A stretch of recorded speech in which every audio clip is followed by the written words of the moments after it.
Alright, we're going to create a set of Skull Candy headphones. I'm going to load in an image. Of course, I'm not sure whether you will be creating the same thing in the same program. But if not, all you need to do really is just possibly import a image, whether you're using 3ds Max, Cinema 4D, or any other 3D package that you may may not be using. Anyway, I'm gonna get towards. I don't know what I'm saying. We're gonna get straight to it. Is what I'm trying to say. Okay, so what we're gonna do is just examine the image. We can see that the actual headphone moss are cylindrical, and the headband is somewhat cube-ish. But we'll also notice that it is pretty much symmetrical on both sides, so I could very well just make one side of the mesh and then duplicate it over to create the opposite side. So that's pretty much what I'll be doing. So we're going to create a cylinder. I'm going to scale it up by pressing R and then E to rotate it somewhat in the right place. It doesn't matter if we don't get it exact to the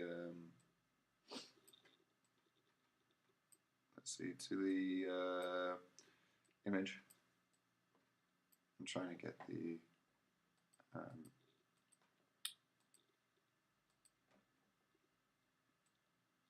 don't know what to call it, the axis in the right place.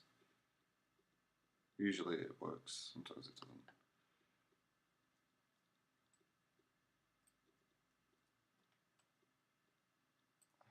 Come on.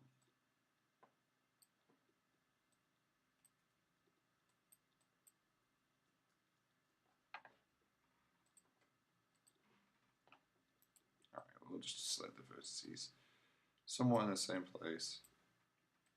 So what I've done is just made the edges come to stop here and start here. Okay? What I'm going to do from there is, depending on what you got in your, I'm just going to scale it in somewhat cylindrical, circular.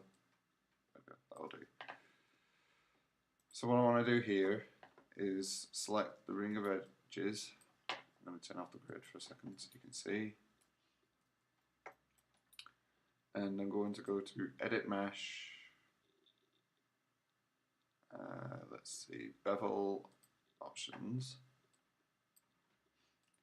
And I'm going to try and get that curve that slopes in, otherwise it would pretty much hurt if you were to wear it with being sharp. I'm just going to click Apply for now. That'll do, I guess. Anyway, we're going to create this inset here. So we're going to click all these triangles.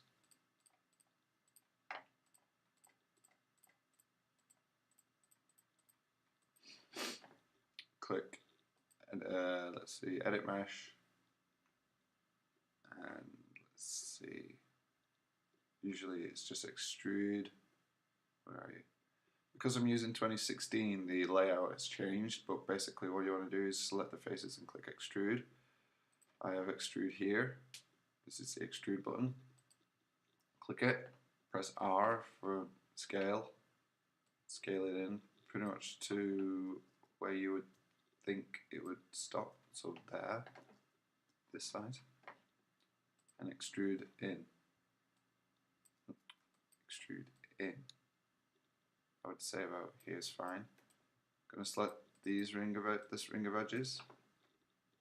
And because I've still got the bevel options open, I'm going to click Apply again. Okay. There you go. actually what I'm going to do is, because the as the cylindrical goes up and then insetting, as it reaches here, it's a bit softer than this, so I'm going to click this button here, which will slide the edges, the middle mouse to just about here. Just scale it out a bit. There we go. So that's pretty much it for the moment. I'm not going to get too exact. I'm just going to try and landmark each piece. Okay.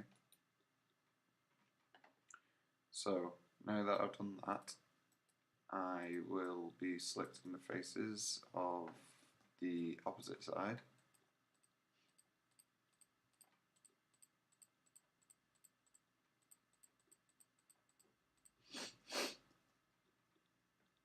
I'm going to scale in slightly, only a little bit, pull it up. Actually, let's see, just pull it up slightly,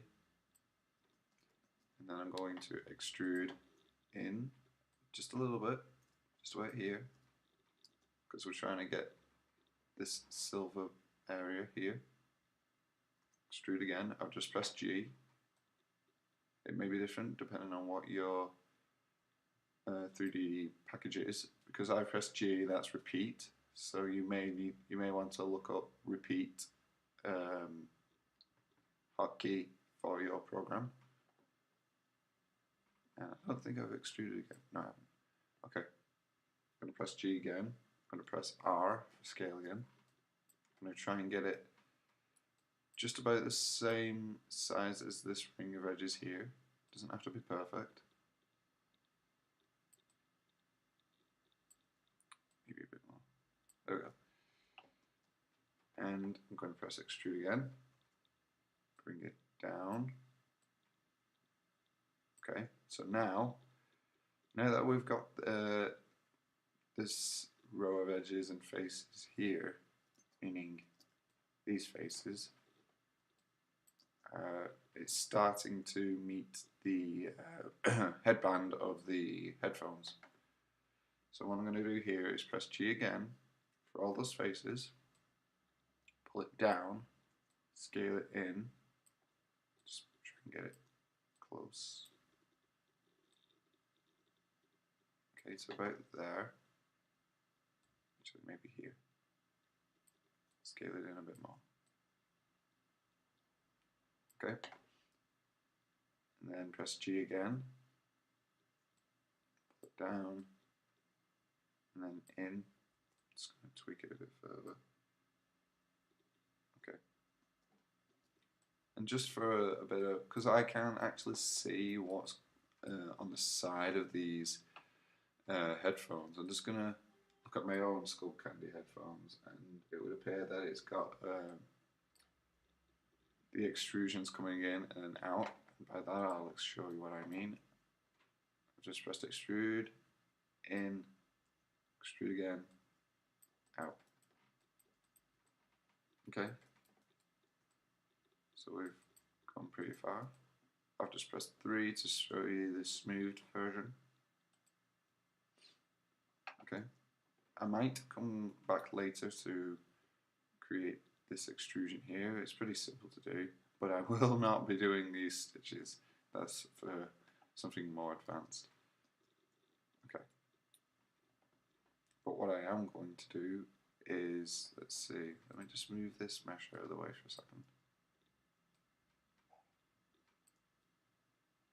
Okay, so the thing about this part is actually gauging which faces will be the parts for the headphone. So I'm just going to eyeball it and just choose these faces here and see whether it's big enough. I think it might actually be okay. Okay, so I've selected these 4 faces. I'm going to click extrude,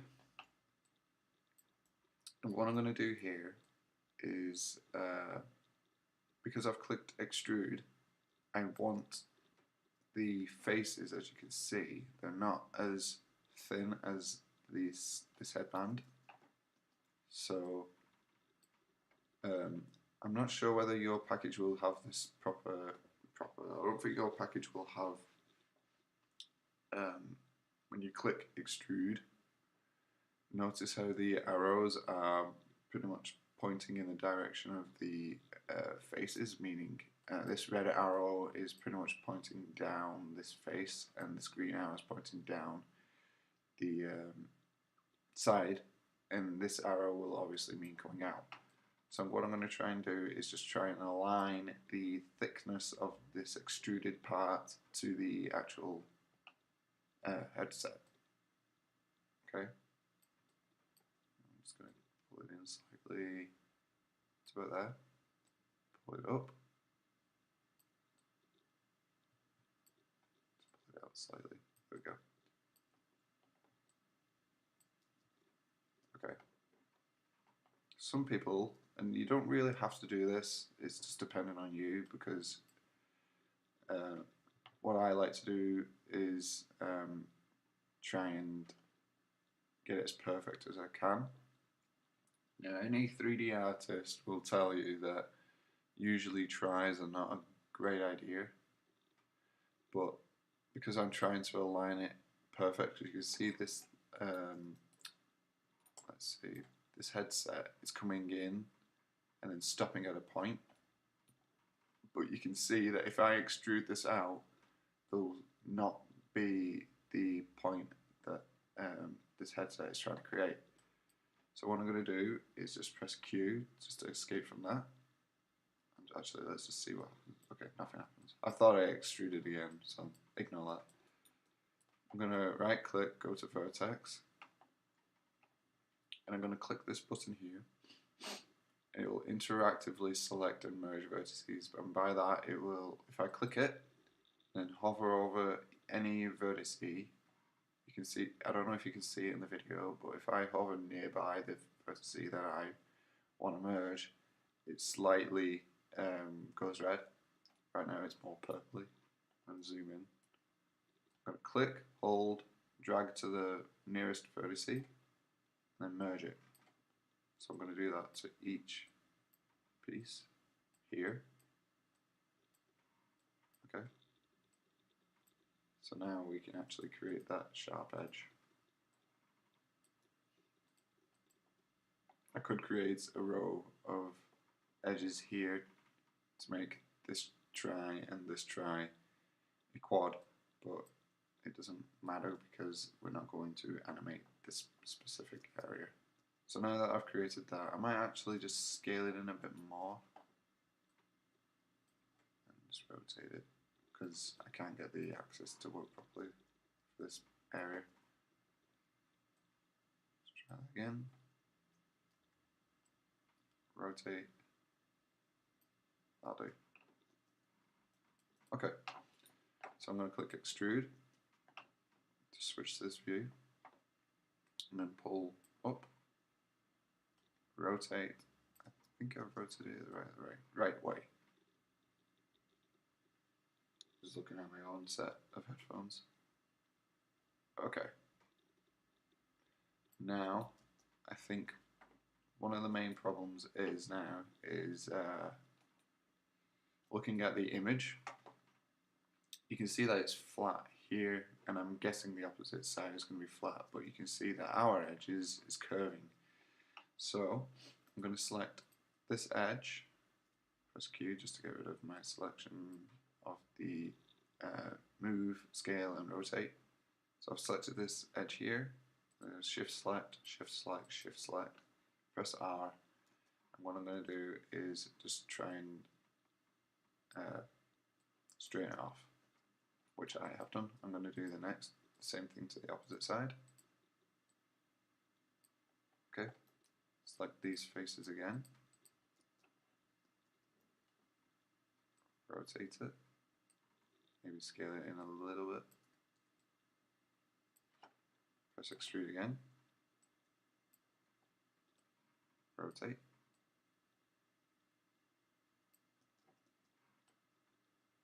Okay, it's doing the same thing. Is it straight? It's not straight. I wonder why. Let's try that again.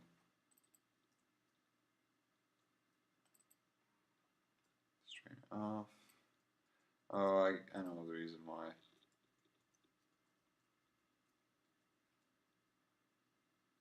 Just check, okay. A bit of a problem I just came across, but basically I've straightened it off. Well, I did straighten it off. I'm going to try and straighten off even further. No idea why it's...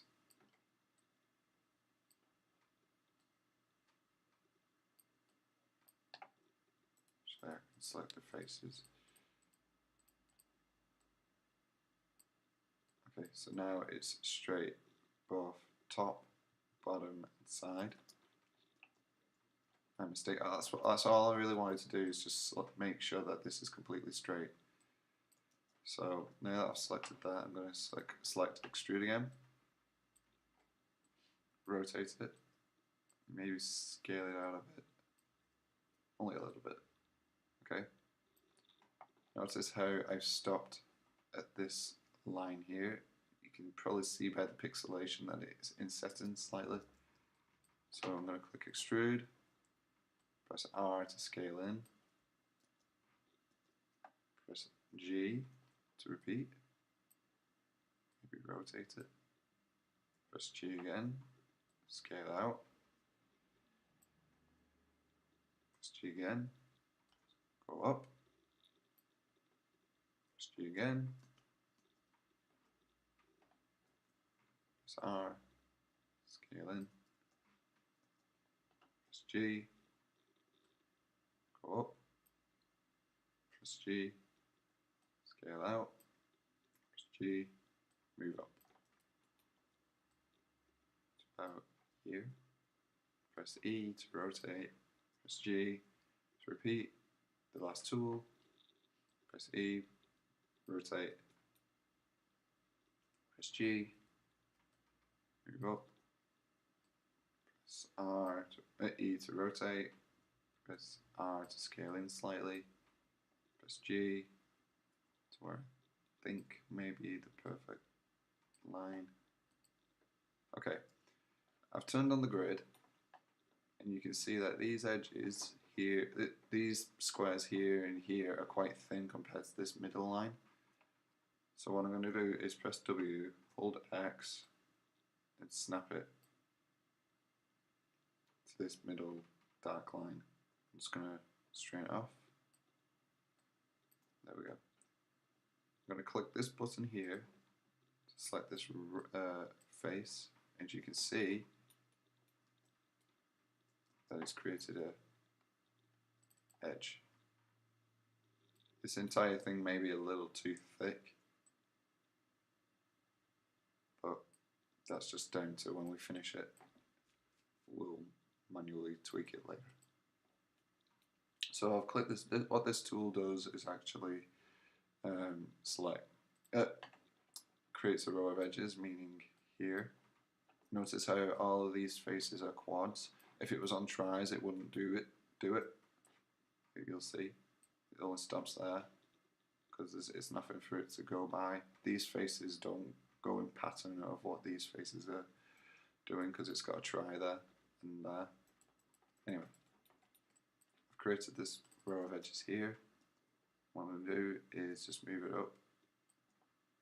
There we go.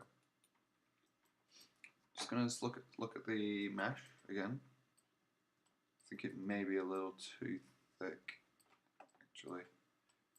So what I'm going to do is select these faces here, hold Shift and press the full stop key or period key. Go down until we get to the base. Press R and just scale in.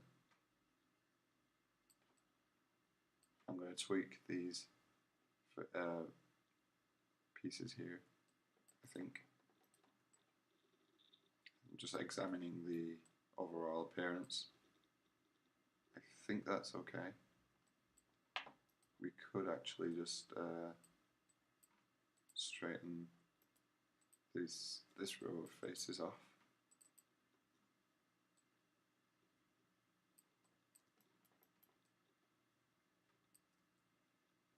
Okay, what I've done there, I've done a bit of a mistake. What I want to do is retain the same appearance, however, inside here, but because I actually just did this, it flattened it off. But what we could actually do is just keep that, select this row of faces here, do the same thing but to the opposite side. And then what we're going to do is just select this tiny face here, this tiny face here, this tiny face here, and this tiny face here, and just scale in. That way we've got what we wanted again. So now it's more rounded off. It's more headphone-esque. I'm just going to look at this area here. I think that's fine. It's just quite smooth. Yeah, it's okay. Okay. So I think I'm going to create this patch here.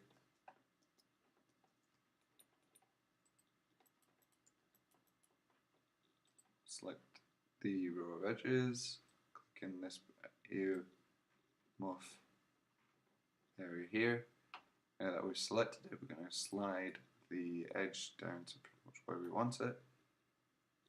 I'm going to select this row of faces and just extrude out slightly. Okay. Now what we're going to do is select these faces here, delete them. I'm going to go back to object mode, and I'm going to center the pivot just so I can see the axis. I'm going to hold D, press D rather, hold V to snap the pivot to this corner here. Now if I pay note, obviously I want one on the opposite side. So notice this little widget here. The closest axis for me to flip it, notice this red arrow, is the x-axis. This is red, X is red.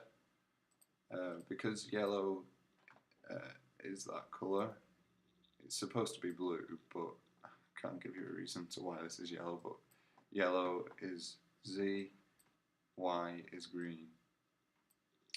Okay, so what I'm going to do is click Edit, Duplicate Special, and notice Scale, Rotate, and Translate.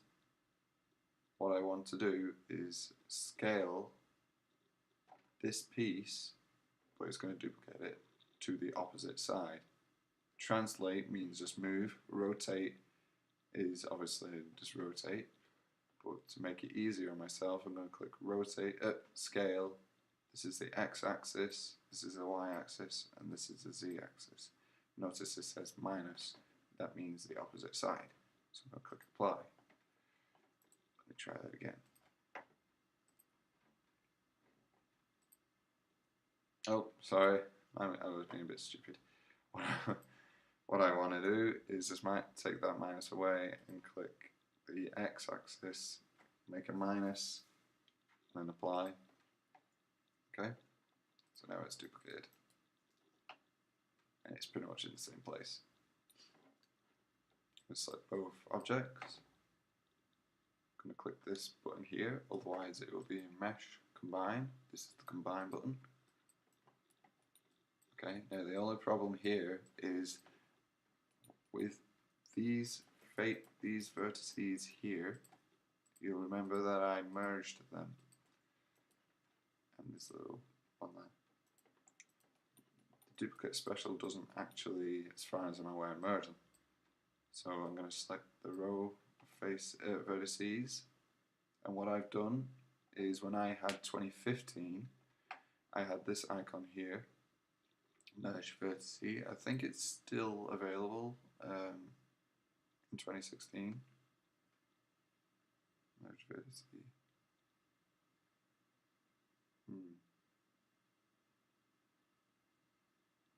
There'll be a, if you look up merge vertice 2016, there should be a way, and I wouldn't suggest clicking where is it merge to center, because if you select all the row of vertices, it'll merge all of them into one vertex in the middle. But I'm going to click this button here, and now it should all be merged.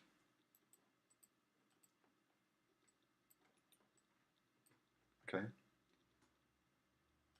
Now you don't have to specifically follow every step that I've done, unless you find a way that actually makes the appearance of the headset with clean topology, which is the faces flowing from one face to another nicely, then you can't go wrong really. There's no specific way to create a piece, just as long as if it can be clean. So notice this is pretty much the end of the video, but you shall notice that this arc here and this, let's see if you can see it, there's this piece as well, but also this dot here. I'm not going to create that. That's just for advanced purposes. But I hope you've enjoyed and learned something from this video. If you don't understand, then by all means message me, inform me as to something that you may not understand.